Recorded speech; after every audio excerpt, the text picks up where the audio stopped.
Hey everybody, this is Erica from In the Company of Cards. I know I'm a little bit late today. I just finished writing my Substack, so if you follow me over there, there's a new article that I just posted.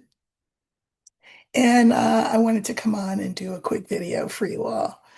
So we've had a lot of things. Pardon me, my lipstick is. We've had a lot of things go on past couple of days. I think the first thing I want to do is talk about the tariffs. As I saw, if you go back to my previous videos, you will have seen that I have read on the tariffs more than once. I saw that the Supreme Court would indeed overturn the tariffs. Um, One thing I thought that was very interesting is Kavanaugh, who voted on Trump's side. Basically, his reasoning was kind of, I don't know, weird. His reasoning was that if they ruled that the tariffs were illegal, it would just create such a mess. What? I mean, he's not wrong. It's a mess, right? Because you can't say that if they're illegal, that we'll just let everything slide, let it all go. Like starting from today, they're illegal. No, people have to be made whole. And who are the people who need to be made whole?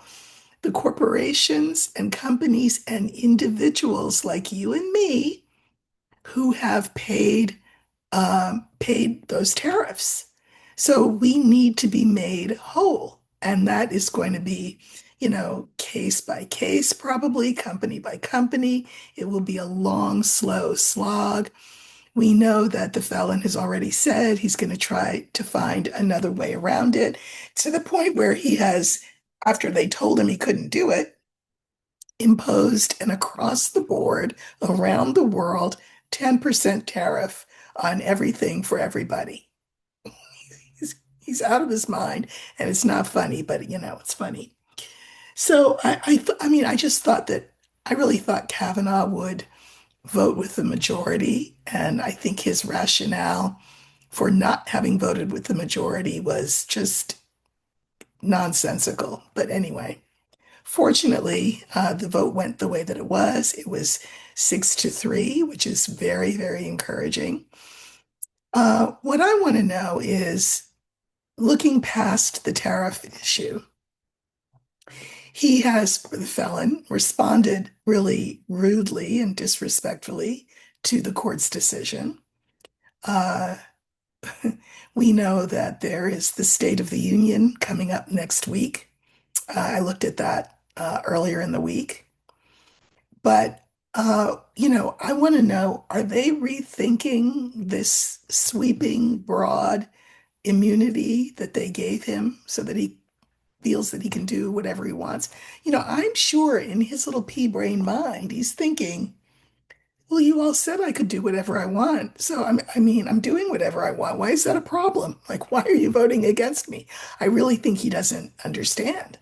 Um, so what I want to know is moving forward from the tariffs, will the court rethink their decision to give him this unfettered power? Because obviously, well, some of us could have told them that was a mistake. So I want to know, how does the court feel about the felon? I mean, and then of course there is the Epstein files. So I suspect that across the board, there's probably no love lost between the court and him. Although um, Thomas, he may not be in the files, but he's just as bad as everybody who is in the files. And that's not even allegedly, that's fact. But anyway, I just want to know, how does the court feel about the felon? I am going to watch the State of the Union so that you don't have to. But I will give you my report after the fact. I think it's Tuesday, I'm pretty sure. All right. So and I'm going to use the birds. I like using the birds for the court because birds talk to each other and, you know. That's what the court does. Okay. So we're looking for the birds and we want to know, what does the court as a whole think of the felon? And I say as a whole because we can only imagine what the liberal judges on the court think about him. Okay. So here's the court, and two to the left and two to the right.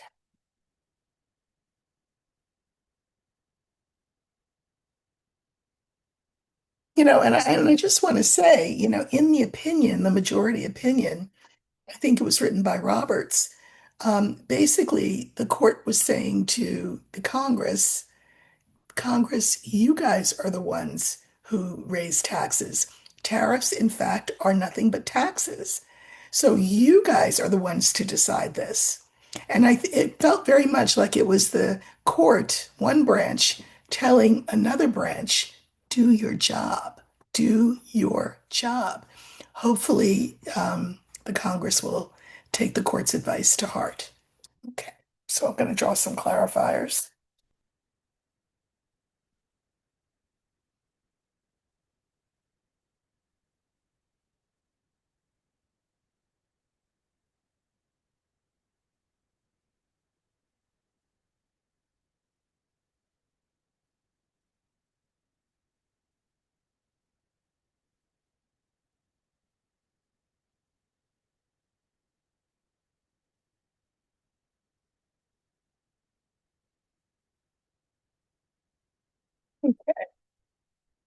So the question was, how does the court as a whole feel about the felon?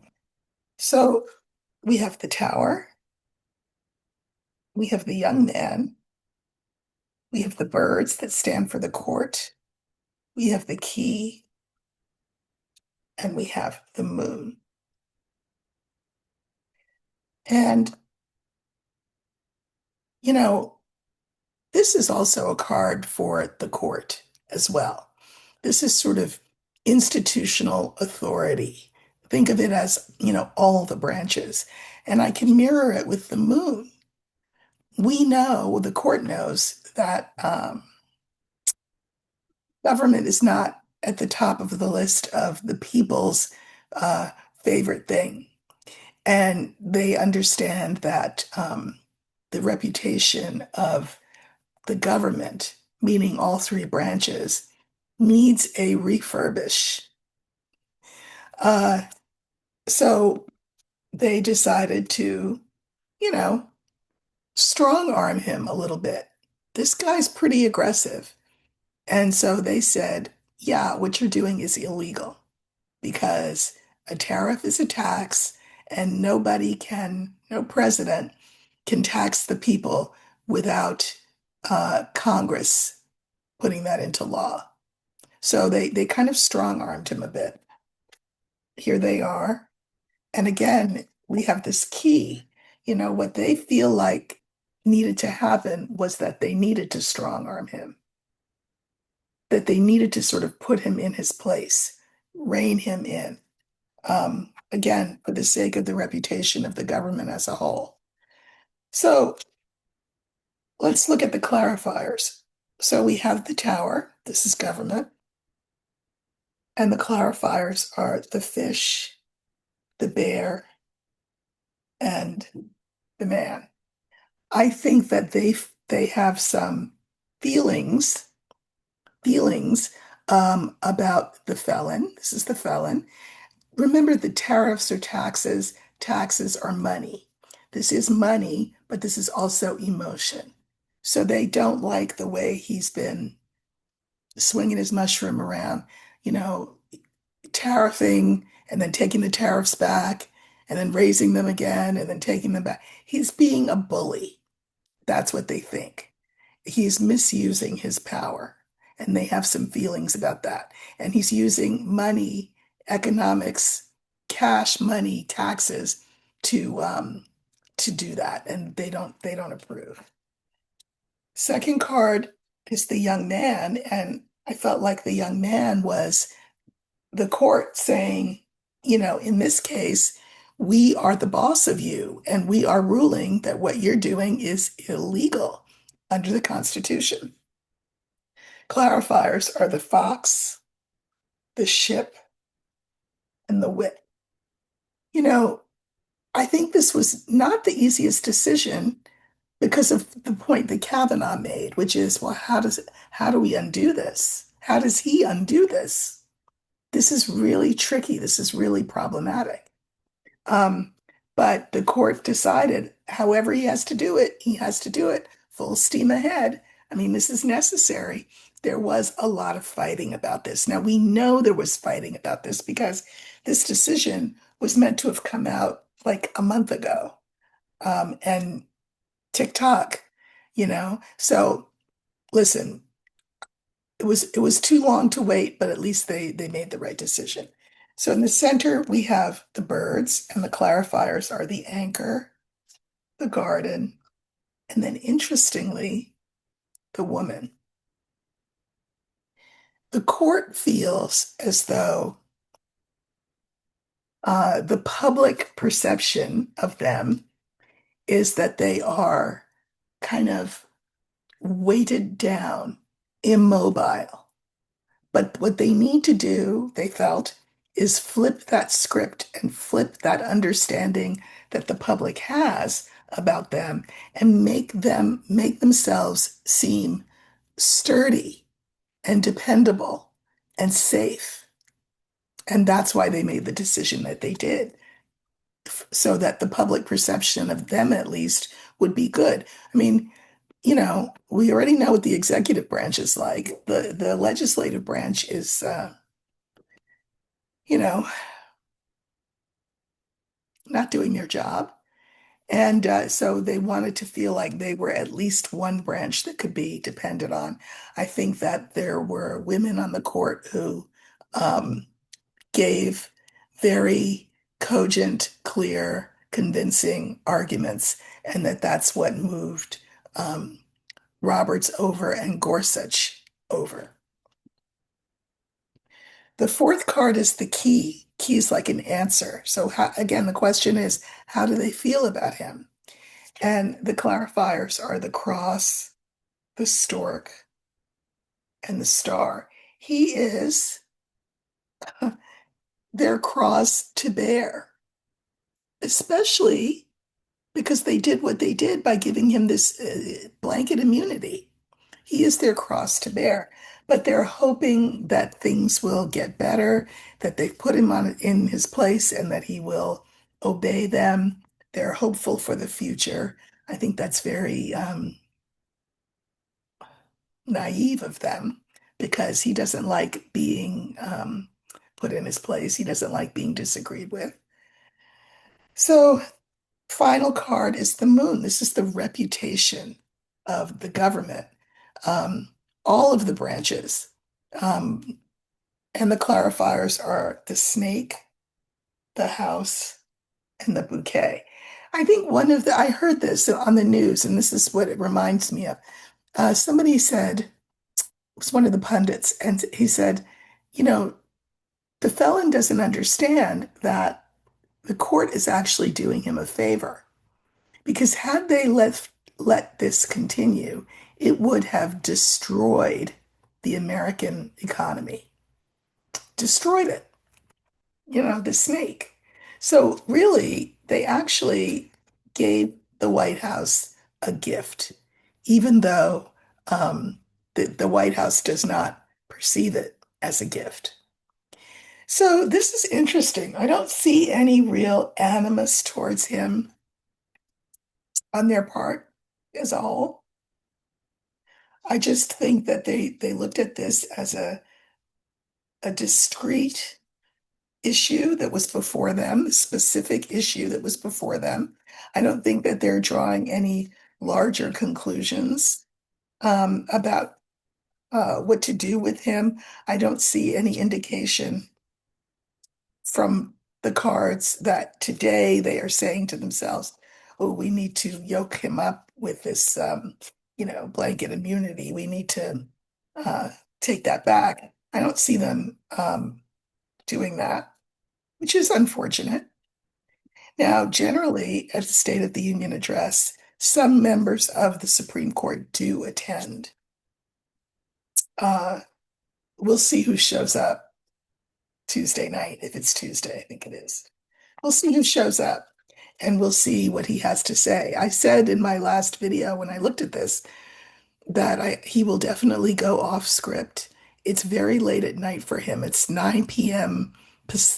Eastern time, and that's late for him to be up and about and speaking, given his sundowning tendencies, allegedly. Uh, but having the Supreme Court sitting right in front of him in the first row there should be uh, interesting because it should be off-putting and it should be destabilizing for him. One can hope. All right. Uh, I really want to look at Erica Kirk, but not yet. I think she is as shady as they come. And I don't see this assassination of, um, or I guess I'm not supposed to say that word on YouTube. Hopefully they'll let it go. I don't see this unaliving of her husband as being any kind of isolated incident. I think these things are so woven together, it's not even funny. But maybe I'll do a deep dive next week. But in the interests of gossip, I will look at the royal family and that whole thing. So we know that yesterday, on his 66th birthday, uh, Andrew Mountbatten Windsor, formerly Prince Andrew, Duke of York, was arrested and detained and questioned for 12 hours. They picked him up at 8 o'clock in the morning and they released him at 8 o'clock at night. And he looked road hard and put up wet in the back of that car where he was trying to sort of dive down in the back seat and avoid being seen. But there he was. We saw him. He faces life in prison. Should he be uh, charged, tried, convicted? Because currently, what he's being investigated for is having, we'll say, shared secrets of state or information of state with entities that were not British. That feels a little bit like treason to me. I mean, that's like a high crime and punishable by life in prison. Uh, I know that the victims, the survivors of Epstein, have said that they are gratified that there is some justice, but I will remind all of us that this has nothing to do with any alleged um, SA crimes at all. This is all about state secrets and finance and stuff like that. But, sometimes that's how you get people. You get them on the hook for that. Like Al Capone, I think they got him for taxes. But meanwhile, I mean, he was guilty of all kinds of things, but they got him on taxes. So they let him go. I mean, obviously, he is recognizable, but I also think that I would think he would be quite the flight risk. Speculation is that he will flee to the Middle East. Uh, so I want to look at him and just see how he's doing and what's going on with him. This has got to be, well, the worst birthday ever. I'll just say that much. But far worse than that, obviously. His family has washed their hands of him because, think about it. This could bring down the monarchy, the whole thing, you know. And Charles and William have, um, what's that little kid's name? Have the grandson to think of. Remember Prince, whatever. I mean, the monarchy is in danger. So let's just see for now. Let's not worry about the monarchy for now. Let's look and see how Andrew is doing. I mean, I'm pretty sure none of his friends called him up after the fact to wish him a happy birthday. I mean, nobody wants their phone tapped. I guess, maybe he had a teddy bear birthday party, like a teddy bear picnic with all his teddy bears. Uh, okay. So I'm going to use the older man, and this time it will be Andrew. How's Andrew doing?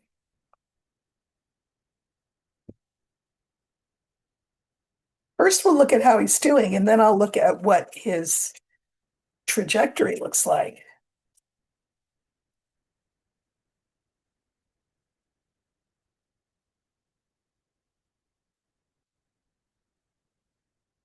And then I'll let you all go about your Friday night.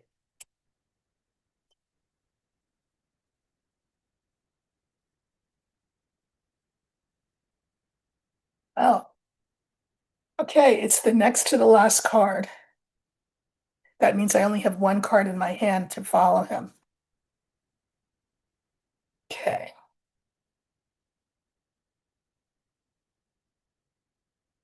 Really interesting.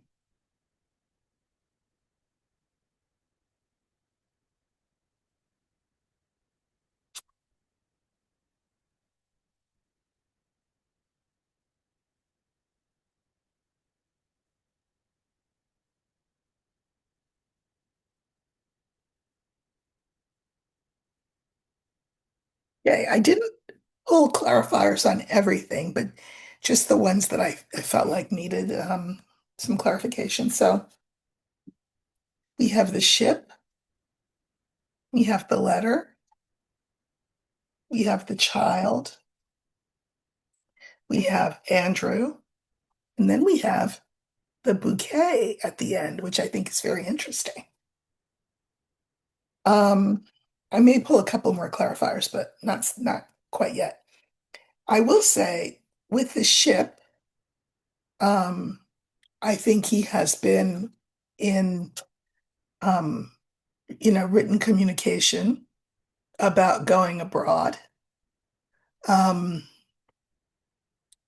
leaving. Uh, so there's been some, maybe email exchanges back and forth because this is written. Uh, I think what's interesting is that the center card was not him. He came in as the fourth card. The center card is the child. You know, Maybe Spirit heard me talking about teddy bears. There is an immaturity to him, a kind of a what is that word that people use? He's stunted.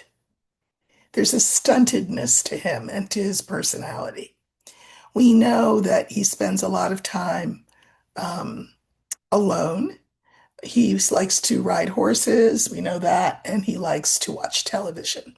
I don't know what he watches, but he spends hours and hours and hours watching television, which apparently is one of the bones of contention between him and Sarah Ferguson when they were married, because she wanted to go out on the town when he came in from the sea. He was a seaman, military in the military, the Navy guy. And when he would come home from these long tours, she wanted to go out and trip the light fantastic. And all he wanted to do was stay home and watch TV. There is something really stunted about him, which of course would have made him quite good prey for someone like Epstein, who used him. Uh, there he is as the fourth card, and then this bouquet. I can mirror the ship with the bouquet. And I think he will get an offer to go live abroad. I mean, I don't know what he brings to the table except his own identity as the former Duke of York, Prince Andrew. Former. Like, I mean, uh, but I suspect an Arab country would take him in. They don't need his money. But he also won't have cachet, right? Which you would think that they would like. I don't know, maybe they're just doing it to do him a favor. But somebody will do him a favor overseas and say, come here, come overseas. He has been in talks with people about that because that's what this card is for, right? This is the card for conversations, discussions.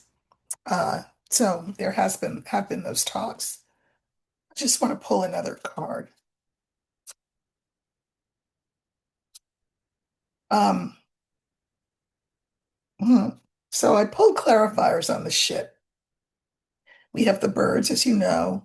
We have the bear and we have the sun. The thing about the bear, I just feel like teddy bears aside, he would be used in some way because he would be, like Blanche Dubois says in A Streetcar Named Desire, he would have to depend on the kindness of strangers who would um, use him in some way.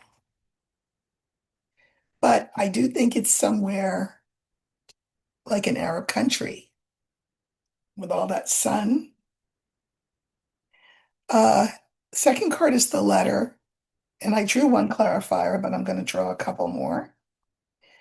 Okay, so we have the letter. I think there have been, exchanges back and forth about this.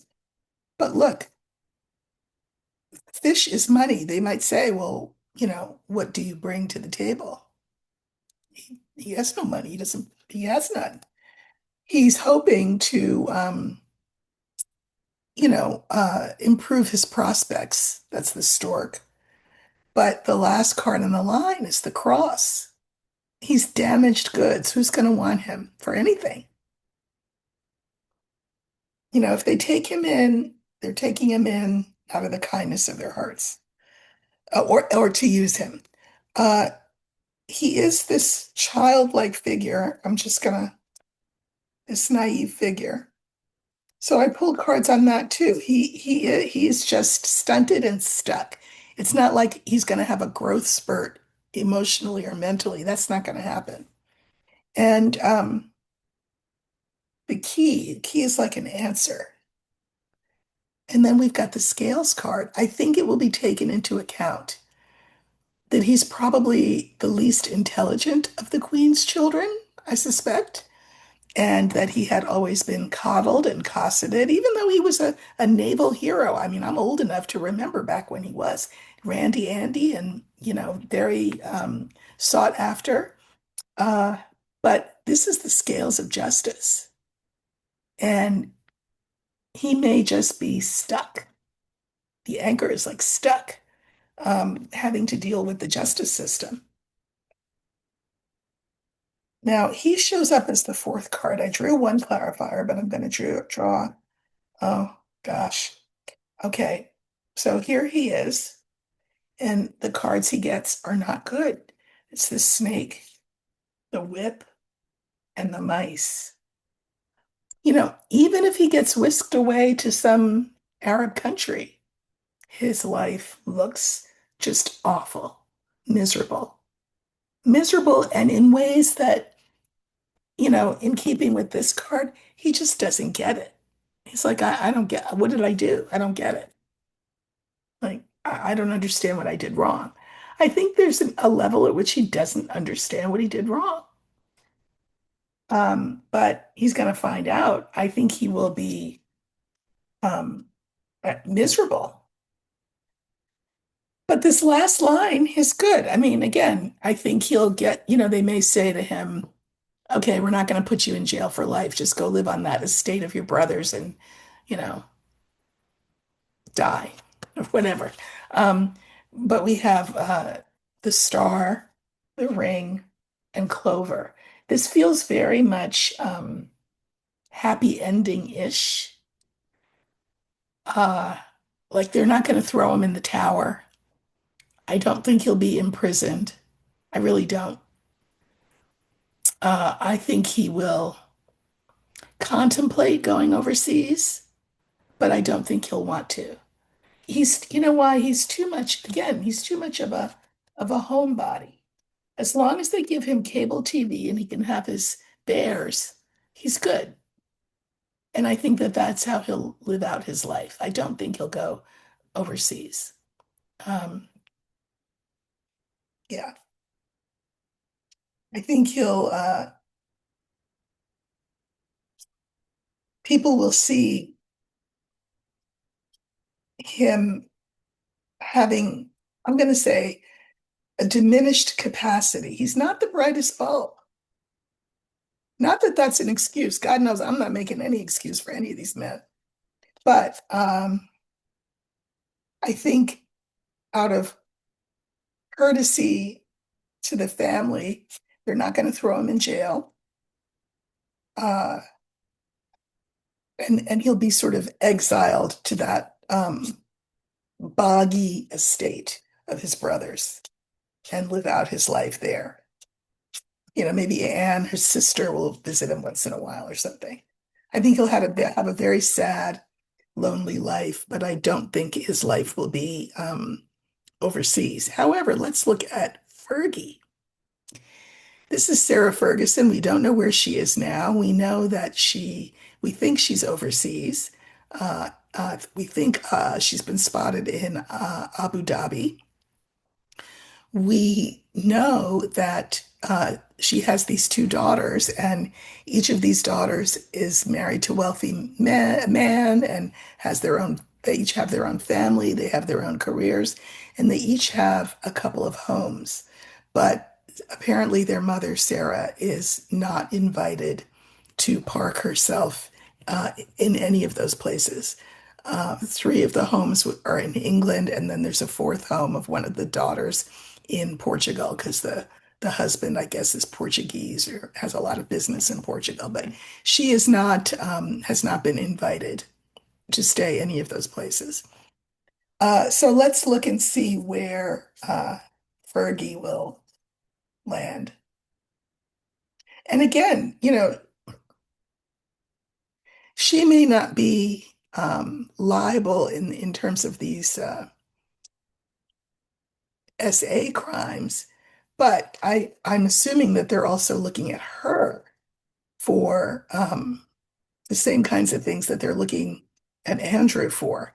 Business deals that should not have gone through, financial information that should not have been disclosed to foreign entities, that kind of thing. If she's smart, she will keep herself over, cross the water.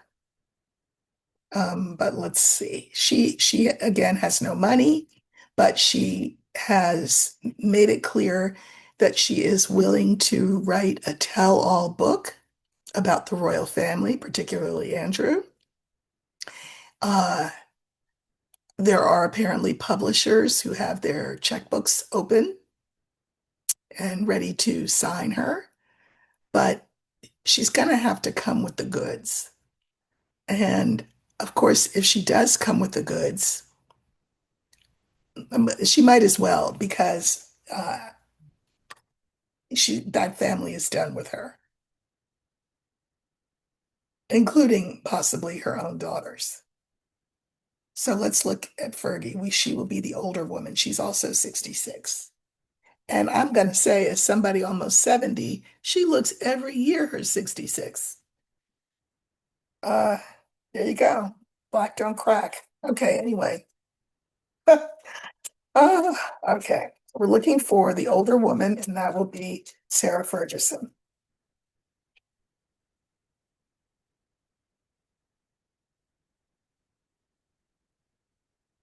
Okay. Even on a good day, she won't look this good. But anyway.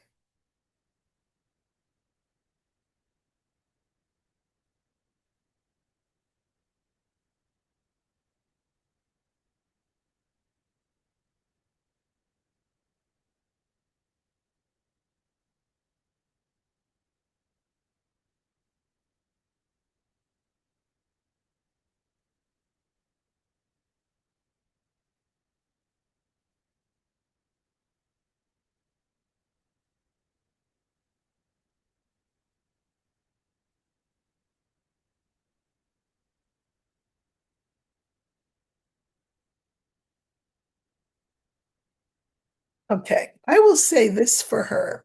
Unlike her former husband, ex-husband, I think she does have friends. She does have people who care about her, who like her, who don't want to see her, land in the gutter. So that's good for her. All right. So we have the rider, we have the cross, we have Sarah, we have the young man, and we have the dog. So what's coming in for Sarah Ferguson? Trouble, pain, sorrow.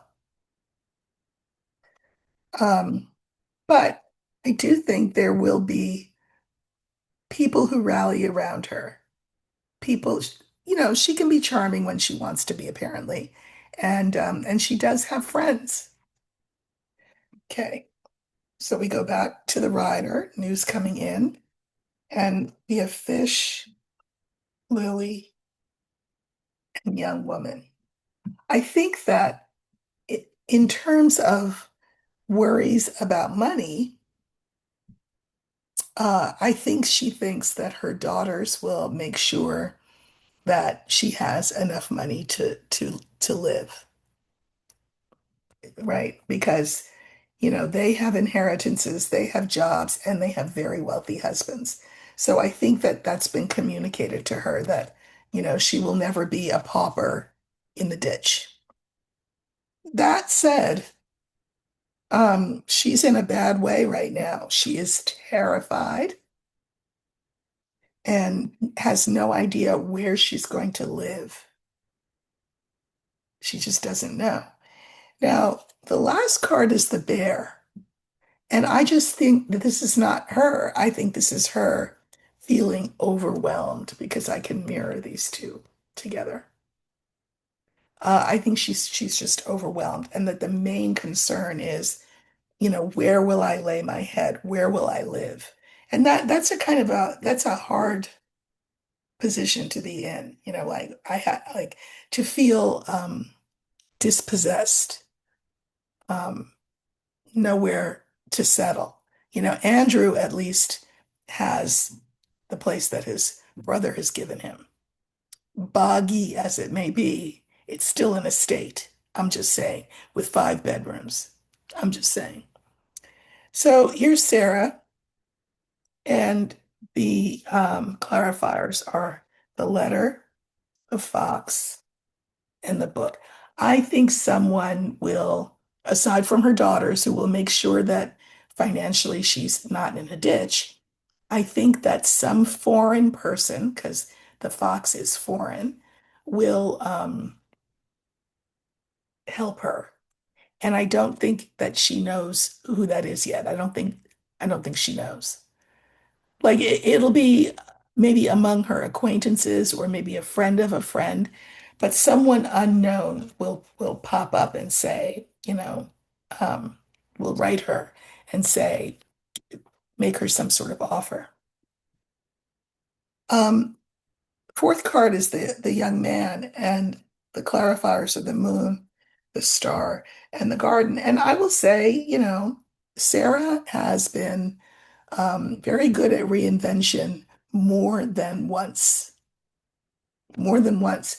And so I feel like when I go vertically, this is her sort of sticking out her chin, dusting herself off, and trying to um, remake herself, um, you know, and remake a future and be seen in the public eye as what she says she wants to be, which is, an independent self-starter who just pulls herself up by her bootstraps. That's how she wants to be viewed.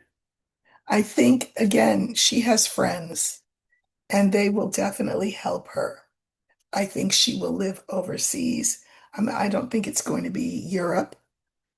I mean, it could be France, but Switzerland maybe.